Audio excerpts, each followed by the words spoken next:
എല്ലാവർക്കും നമസ്കാരം. ഇന്ന് ഞാനൊരു ടിപ്പായിട്ടാണ് വന്നിരിക്കുന്നത്. It's A very important tip.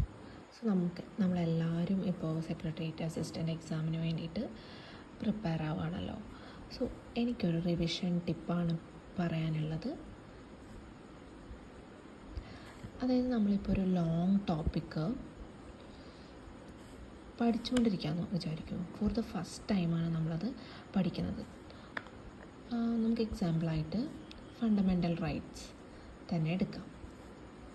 Fundamental rights തന്നെ എടുക്കുമ്പോഴത്തേക്ക് നമ്മളത് പഠിച്ച് വരുമ്പോൾ മേ ബി ജസ്റ്റ് ഒരു തവണ ഗോ ത്രൂ ആവാൻ തന്നെ 1 വീക്ക് ഓർ അബവ് വരും. അപ്പോൾ നമ്മളിപ്പോൾ ആർട്ടിക്കിൾ 22 ആണ് പഠിക്കണമെന്ന് വിചാരിക്കും ഒരു 1 ഡേയിൽ.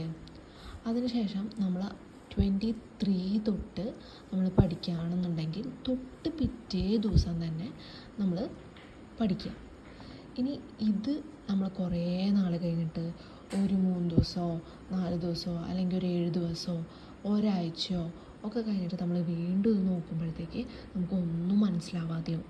സോ ഇമ്മീഡിയറ്റായിട്ട് നമ്മൾ ആ ഒരു ടോപ്പിക്ക് സ്റ്റാർട്ട് ചെയ്തിട്ടുണ്ടെന്നുണ്ടെങ്കിൽ അത് കണ്ടിന്യൂ ചെയ്യുക.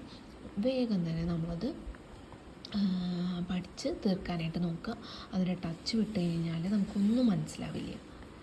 സോ ഇന്നത്തെ ടിപ്പ് അതാണ്.